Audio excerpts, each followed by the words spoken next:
Hey everybody, good morning. I made it to Thailand, so I am back in the condo and sitting by the pool. Super early morning because I'm jet lagged still. Just because right now from the United States, so it is about a 13-hour difference. So that's a kind of a big difference, major difference. So I've been up since about 3:15, 3 a.m., 3:30 a.m. in the morning, something like that. Woke up hungry, but I came down super early. It's only about 6 o'clock right now, so sitting out here by the pool. So there's the condo, or at least the pool section. The pool kind of wraps around. The pool kind of wraps around this way too. But it's nice to come down crazy early and even do a video and sit down here and relax. Just because I mean, once the water gets going, once they kind of start turning on everything, when I do a video, it just picks up so much background noise. I'm going to invest into a new mic just to help with the background noise because I mean Thailand has such beautiful spots to film in, but it's just the background noise, just the audio. If you're just using your phone, I mean the phone camera, is sufficient enough, but it's just the mics. It picks up so much background noise. But anyway, that's not what I really want to talk about. Was background noise, but anyway, kind of want to just chat, kind of see what's going on, and talk about manifesting a little bit. Probably here in like September because this is the couple days is going to be September. So give and take, I'm kind of out of my routine a little bit. I've been in Ohio for 3.5 months. My niece got married June 1st, so I flew back the middle of May. So I've been in Ohio for 3.5 months. So when I come back here, even though I'm coming back, I have my place. I don't have to set up anything. I'm still kind of out of whack a little bit. Still kind of like it's almost like a fish out of water, just because when I stay in Ohio for 3.5 months, I mean that's long. That's long enough where I'm kind of getting in a routine in Ohio. I'm getting in a routine with work and visiting family and stuff like that. And when I'm working, I'm kind of basically in Ohio. I'm kind of wrapping it around uh, visiting family, stuff like that. Meaning, like, when my mom goes to work, I'm kind of working after she goes to work. Then when my sister's work, I'm kind of blending things in. So it takes a little while, but I end up getting into a good routine. And then in Ohio, because everybody lives in a country, so the internet speed's fine. But then when you're doing IT, when you're doing programming, when you're doing, you're uploading content, you're creating content, you're uploading content. The internet speeds are super slow at that point, with the upload speeds and stuff like that. So I really kind of have to adapt, and that's kind of how manifesting comes into play, is because when I'm doing my routine in Ohio, I have to adapt. You have to go with the flow a little bit. You can't just like get frustrated and kind of try to force things to happen. Because remember, force negates no matter which way we're trying to force things. When we look at force like physical force. I'm physically trying to force you, but most of the time, the force that we're talking about, or the force that we're talking about in manifesting, is like mental force, like mental coercion. You're mentally trying to force things to happen. You're mentally trying to manipulate things to happen. Or people love to play with words. Well, Chad, I'm not really forcing. I'm doing this, so they love to play with words. But it all comes down to the same thing. You're mentally trying to force it. You're causing friction, and anytime you cause friction, friction, things want to repel from you. Things want to stay away from you. So that's really kind of a good lesson even for myself, because when I went back to Ohio, and I'm going to do the same thing now. We'll talk about that here in a second. But I went back to Ohio because of the slow internet speeds. Besides, like in the past, like not this past time, but the last time I was there, I would get myself so frustrated because I wanted to get stuff done and it took forever to do, and I would start getting super frustrated with it. Just with the low speeds and stuff like that. And I'll give you an example. Like let's say like a 20 or 30 minute video, just a simple 20 or 30 minute video for me to upload to YouTube. Like here, that video is uploaded like in 10 minutes. Okay. in Ohio, in the country, I'm not talking about city, okay? I'm just talking about country life, is it could take 6, 7, 8 hours to upload. So you basically see what I'm saying? Like if I do an hour video, because I have some videos on here when I do like book reviews, going through a book, it's an hour long. Dude, those videos take like 24 hours to upload. Like my iMac is just constantly on uploading videos. So so the biggest thing with that, like this time when I went back, is kind of go with the flow a little bit. I can't change it. I can't change the internet speeds. So it's something you can't change. It's something you have to go with, and you have to work around. Okay, it's really just our perception of things, and and it's being there for 3.5 months. I kind of created a pretty good routine.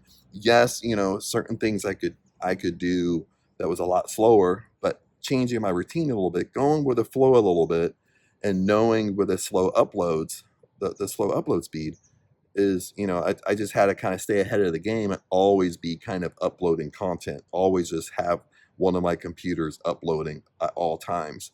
And, everything worked out.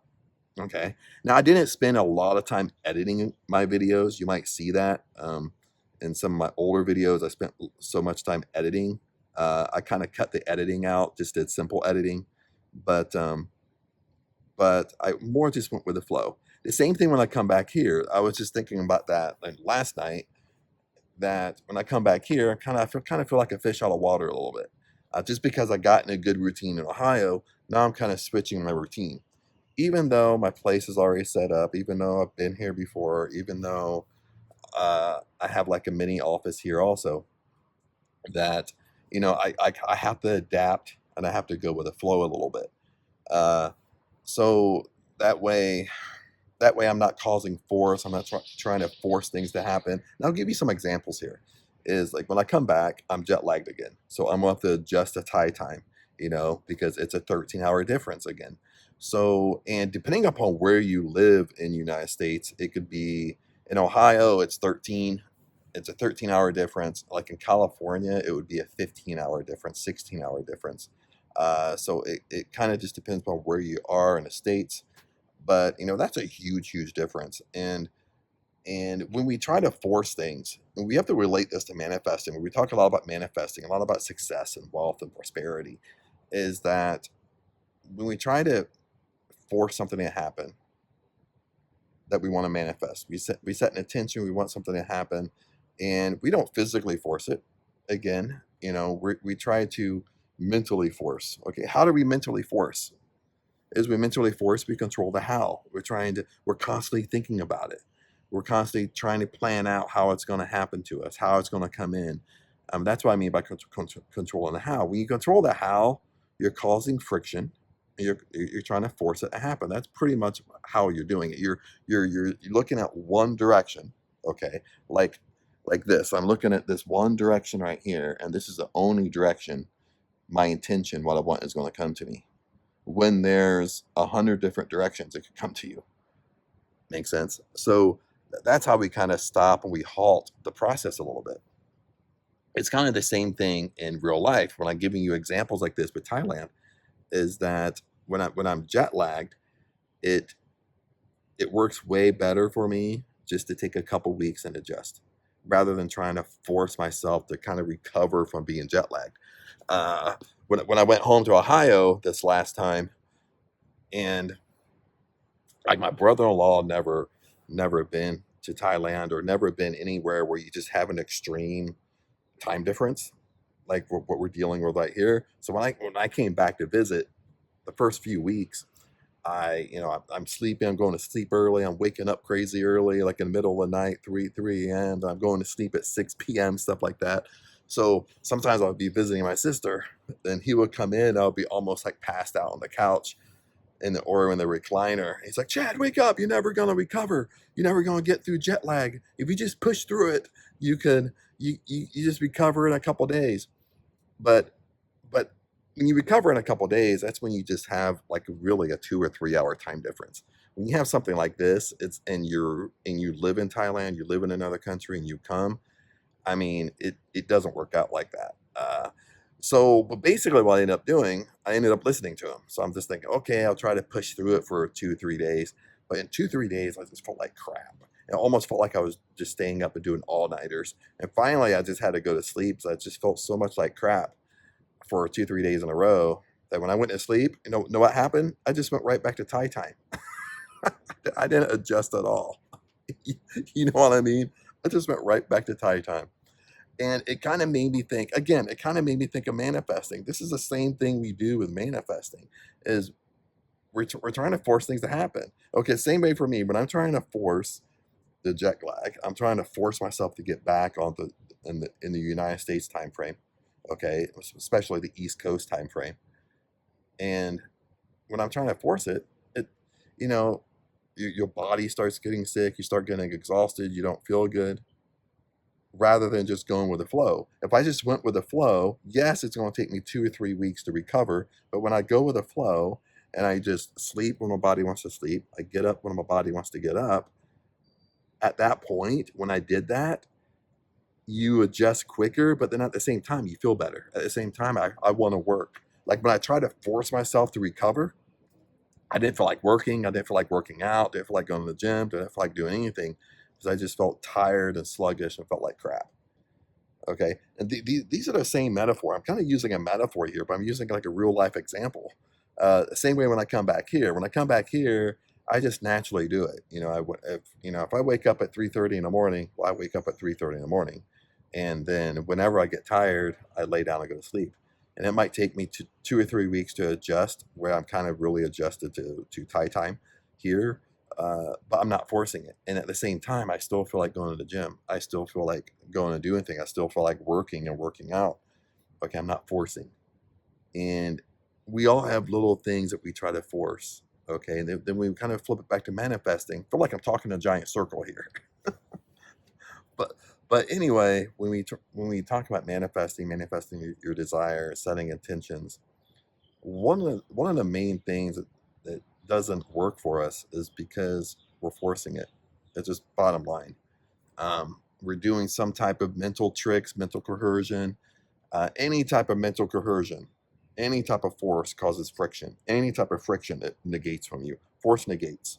Okay, it's the same thing when we've all probably experienced at some time in our life that maybe we like somebody else.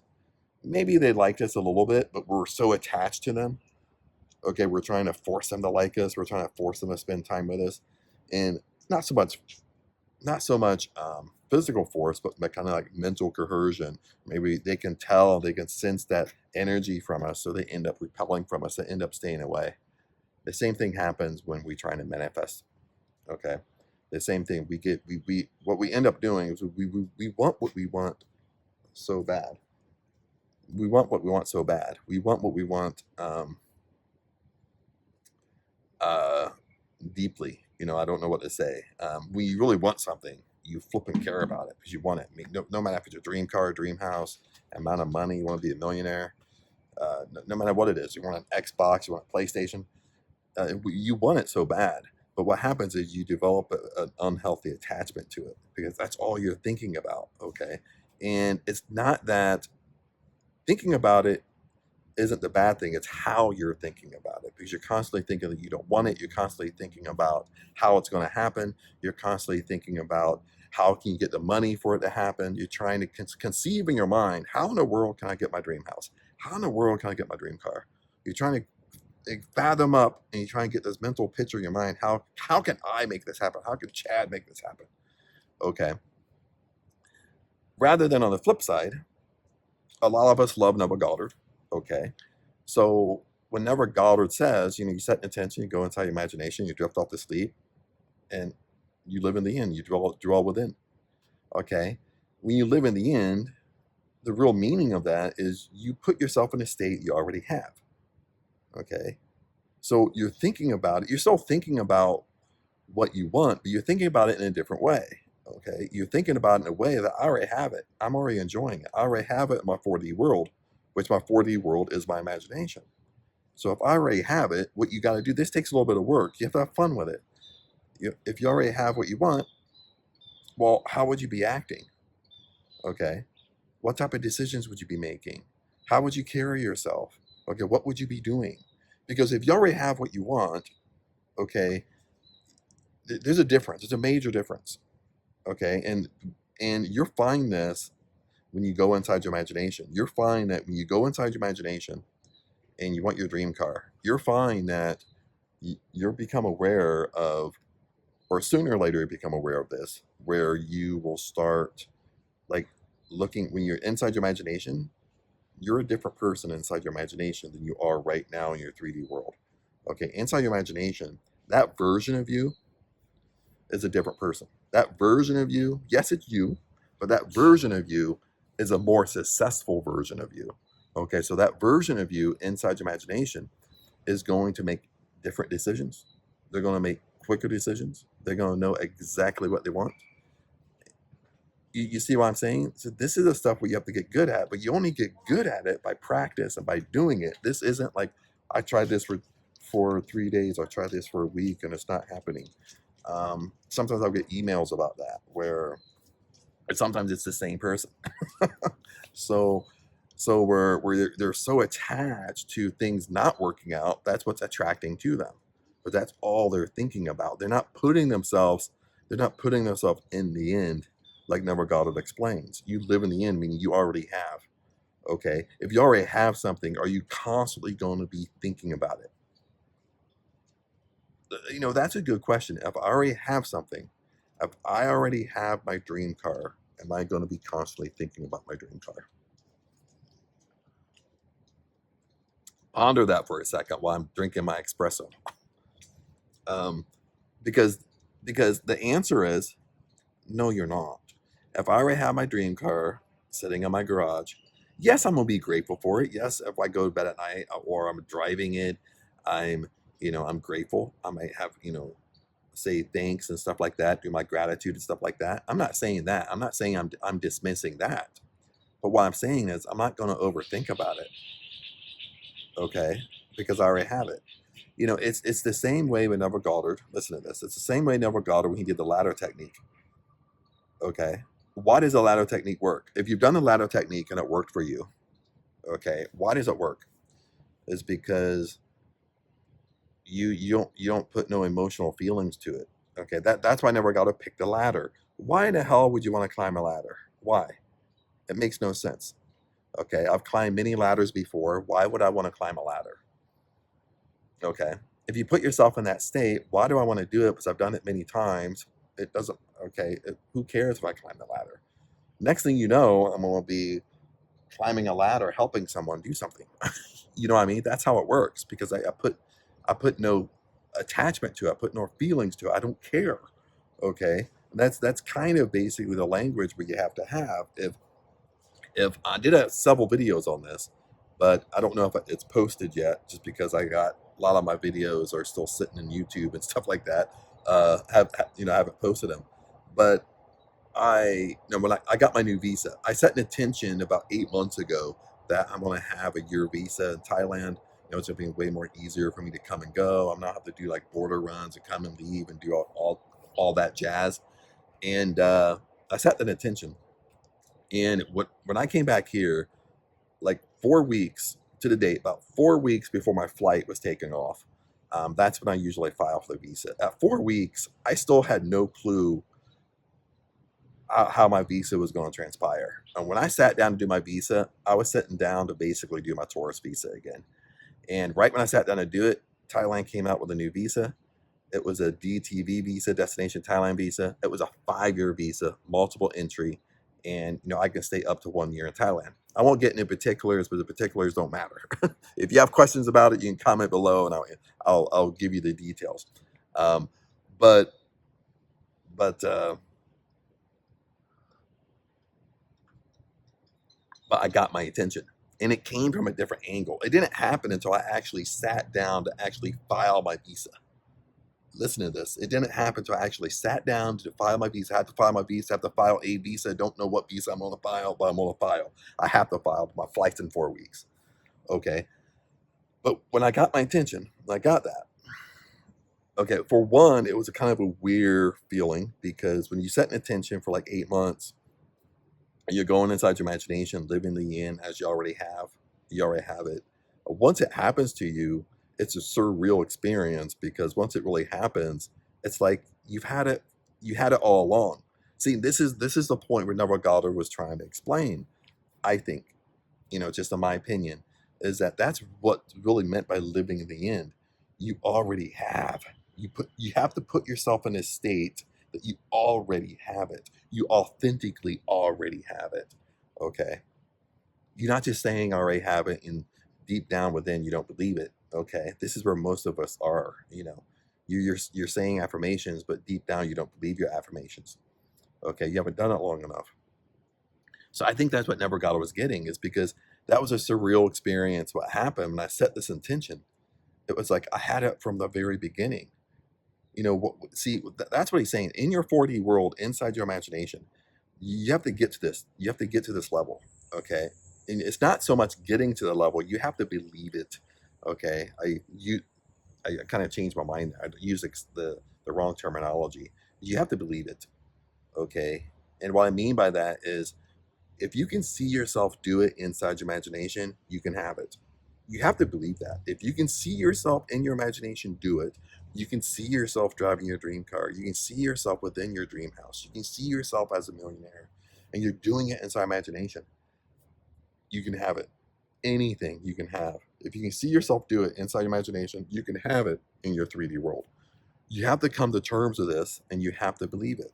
Okay. That's why, like, when I had that intention come true with my visa situation, that's why it was a surreal experience. It felt like I had it from the very beginning, because I would go inside my imagination and drift off to sleep, and I would see myself.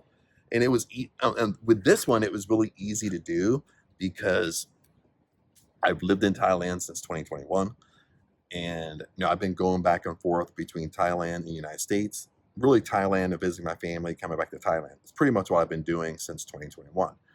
And so it was really easy to put myself in that state because I've been to Thailand, had my condo in Thailand. I know how the travel is. I know, like, walking through customs and walking through immigration because I've done it before. So it was really easy for me to produce that feeling state that I already had my visa. So I went inside my imagination, I'm doing it inside my imagination. I'm on the plane. When I land in Bangkok and I'm going through customs and immigration, I'm showing them my yearly visa. I'm having a conversation with them, having a conversation with an immigration officer. Lots of times it's not a very detailed conversation because they speak Thai. My Thai is very limited. But anyway, I'm having a conversation. Okay, inside my imagination, I would drift off to sleep. And I did this for probably like 8 months. Give and take. Maybe not every single night, but for 8 months. And it came true. And I didn't control it. I didn't control the how. The reason why I didn't control the how is because I didn't know how in the world I was going to get a visa like that, because I'm under 50. I'm under the retirement age. So if you're under the retirement age, well, your visa decisions are very, very strict. You're very, very limited on what you can do to kind of stay abroad and not have to jump through hoops every single month, every other month. So, so I didn't really, basically I would tell myself that, lots of times I would go through the day and be like, well, I would always say this. When I go back to Thailand, I'm going back on a year visa. I would always say that, like, it's already done. I'm talking as if it's already done, because that's what living in the end means. Is like when I would go through my day, sometimes I would play little games with myself. Sometimes I would be alone because maybe people look at you and they think you're crazy. But if you're having these internal dialogues with yourself, I would tell myself, like, oh, when I go back to Thailand, I'm going back on a year visa. I think I even told my mom that and my sister that, well, when I go back to Thailand, I'm going back on a year visa. I would put myself in that state because I could see myself do it inside my imagination, and it became true. And when it became true, it literally became true as I'm sitting there. I had to file my visa. I wasn't searching how I was going to do it. I sat down to file. And that's why it was a surreal experience, because once I did it inside my imagination, it's already real. We just can't see it yet. You just can't see it in your 3D world, but you can experience it in your 4D. Okay. And you have to come to terms with this. You have to believe this. Okay. The issue is, most of you don't believe it. You want to believe it, but deep down you don't believe it. Okay. Because you're trying to figure out, again, if you want a dream house, I don't know how much your dream house is. Maybe your dream house is $1 million. So what you do is, okay, is this is the issue you have. And Neville Goddard brings this up. And I forget what book he brings it up in. I apologize, but he does bring it up in a book about this, about living in the end. He goes kind of detailed with it. And he said the problem with most of you when you go inside your imagination and you try to live in the end is when you, and for example, I'll use a dream house for example. Well, besides, when you live in the end, you go straight to the end. You go straight to the end. You already have your dream house. Same with me with my visa example. I went straight to the end. I already have my visa. I didn't think about how I got the visa. I didn't think about how I qualified for the visa. Is all I knew is I already have it. That's what living the end means. You already have. Period. Okay. Okay, but what most of you struggle with is when you go inside your imagination. Keep up with me here for a second. When you go inside your imagination and you want your dream house, what you end up doing is when you go inside your imagination, your mind will play tricks on you. Okay. And these tricks will kind of halt you from it, from manifesting. Your mind will go, you'll start drifting into, well, what type of job do I have? How did I afford my dream house? How much down payment did I put on my dream house? How did I get this down payment? Ooh, because most of us have to put down 20% as a down payment on the house. So you think, oh, I want my house is $1 million. So that means I have to come up with $200,000 to put down in my house. How in the world did I come up with that money? What type of job did I have? Did I win the lottery? Okay. I mean, what bank did I go through? How did I get the loan? How did I qualify? Because I have bad credit right now. Like, this is what we're doing inside our imagination. Okay. I mean, are you falling in that trap if you've lasted this long in this video? Are you falling in that trap? Is you go inside your imagination, but you're forgetting what Neville Goddard said. When you go inside your imagination, you live in the end. You already have your dream house. You're already in your dream house. Okay. The how isn't your concern at all. How you got your dream house isn't your concern. How you came up with the money for your dream house isn't your concern. How you got the money to put down your dream house isn't your concern. You got to give that up. You got to stop thinking that way. It takes a while. Okay, even for me, I still drift into how things are going to happen. Okay, I'm getting better and better with it, but as I catch myself, okay, I catch myself thinking that way. But but um but what you got to do is you go straight to the end. You already have your lifestyle. You're already living your lifestyle. You already have your dream car. It's not about how you got your dream car. It's not about how you qualify for the loan for your dream car. It's not about how can you afford the payments for your dream car. Okay, it's not any of that. You already have it. Same way with your house, your dream house. Same way if you want to live abroad. Okay, if you want to live abroad. Okay, I'm in Thailand. I didn't do a tour or anything here, but I mean I'm kind of sitting down by the pool, so here's a pan view of the pool. And the gym is actually right over here, like underneath. I'm trying to point, it's like right there. That's what a gym is. It overlooks the pool a little bit. Then I have to buy coffee. That's why I went and got an espresso. But the espresso is super easy. It's Talbin. I don't know if I'm pronouncing that right. Is that I live in building A over here. When you go downstairs, Talbin is it's a great big like coffee machine. They do all types of coffee, fancy drinks like Thai tea and stuff like that. It's super super popular in Thailand. This is a really good coffee. Um, but usually I make coffee upstairs in my room. But since I just got back, I don't have any coffee. But this is my backup. But it's super good. But lot of people. Sometimes I'll talk to people on my channel. Some of them even want to live in Thailand. Some of them they want to go to Chiang Mai. But I get it because they're a little bit older. They overthink, they overanalyze. They're trying to figure out how things are going to happen. How can I make this happen? They get scared because there's a lot of scariness to do this kind of stuff. There's a lot of scariness when you live abroad. Okay, there's a lot of doubt and fear and worry. Okay, sometimes when I go back, I got to control my thoughts even when I go back to Ohio. Sometimes I go back to Ohio for 3 months to visit fam. I don't know if know those people or not. But when I go back to visit fam for 3 months, sometimes, and I already have my flight purchased. Sometimes when it gets close for me to go back, sometimes I'll just have a feeling. It's a short feeling, so I stifle it, but it's just a short little feeling where I start like second guessing myself. I start thinking, "Well, can I still do this?" You know what I mean? It's just that brief thought, really quick, sometimes enters your mind. That just that worry. Okay, and Napoleon Hill said it best. Okay, if you read Think and Grow Rich, that's a book. I'll put it down below. It's on Amazon.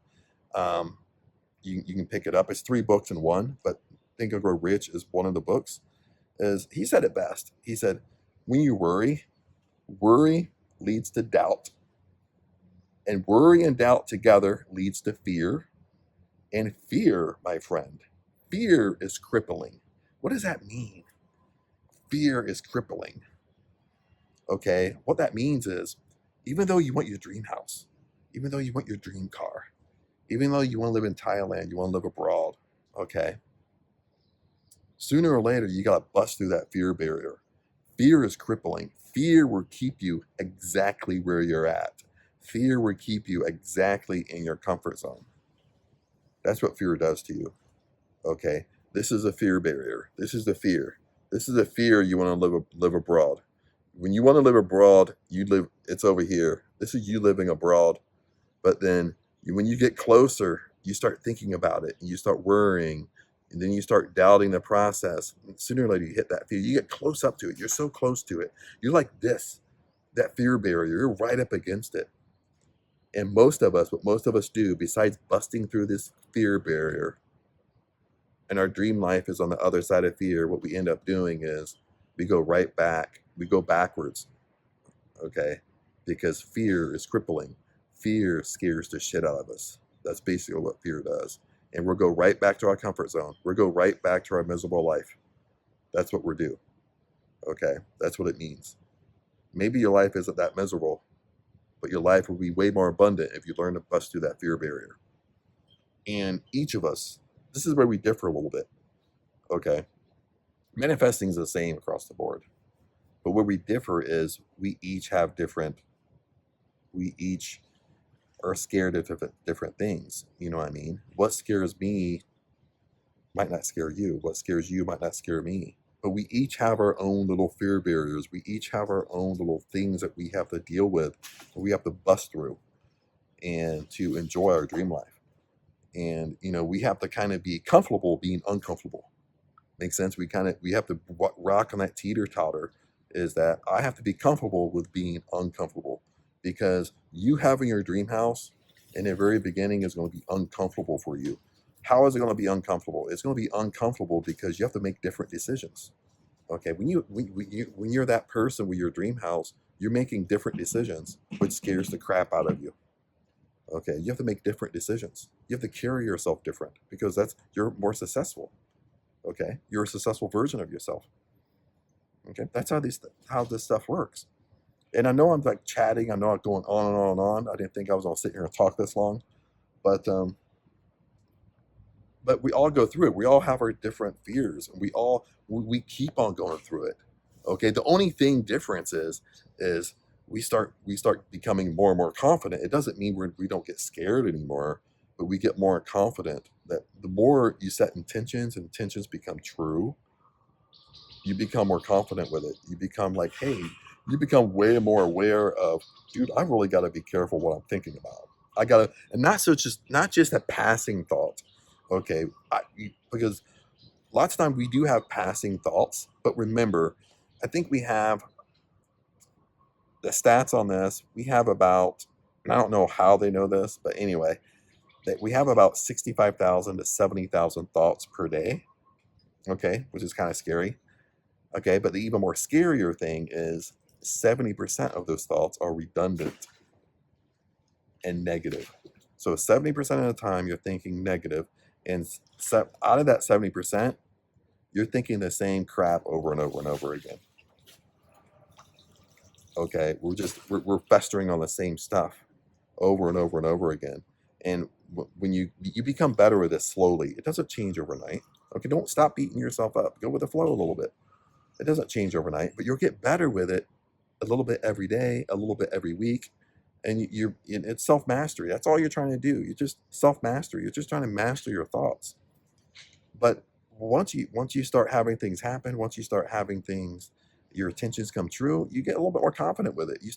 You become more aware of, what am I festering on all through the day? What am I talking about? What's my internal dialogue? What's my external dialogue? What is my conversations I have with other people? What are my conversations I have with my best friends? What are my conversations I have with my family? Uh, and you start becoming more aware, because you start becoming more aware because you know 100% that's going to create your reality. What you fester on is going to create your reality. What you're festering on over and over and over and over and over in your mind is shaping your reality. Those are the things we get better and better at. Okay, but it takes work. And then, like I said, we each have our own little weak spots. Okay, we each have our own fear barriers that scare the crap out of us. And that being said, I want to wrap this up, as I can literally sit here and talk forever. And I'm just rambling at this point. It's fun rambling, uh, but but stay in the game. Don't quit. Don't give up. Uh, this takes work. This isn't a how to manifest in 24 hours. Okay. Okay. Do this exercise in 3 days. You'll get your intention. Okay. Attract your SP in 7 days. Okay. This is a self-discovery. Okay. Remember, we manifest from within out. This is universal law, from within out. Your 3D world, what you see around you, is from within. It's coming from within. Okay. So this takes time, takes a little bit of work, but you have to get better and better. But you will get better and better. But you have to go through the process. This is just like if you go to the gym, okay, and maybe you're not in great shape, maybe you're out of shape, maybe you're severely out of shape, maybe you're kind of like me, where you used to be in really, really, really good shape and you let yourself get out of shape. But when you go to the gym, you don't go to the gym in one day and get back in shape. Okay, everybody would agree with that. You don't go to the gym for 1 week and you get back in shape. You don't even go to the gym for 1 month and get back in shape. You don't even go to the gym for 3 months and get back in shape. Now, granted, okay, this is where I'm going to hit a little point here. If you go to the gym for 3 months, you're going to see some results at the end of the 3 months, but it's not gonna be where you used to be. Okay, it's going to take longer. Okay, it takes time for your body to adapt. Like, it's the same thing with manifesting. It takes time for you to adapt. It takes time for you to get better and better with this stuff. It's muscle. Your mind's a muscle. Okay. And just like your body's a muscle, just if you go to the gym, you get bigger, you get more strong, you get more lean, you get more muscular, no matter whatever physique that you want. Okay. It takes time.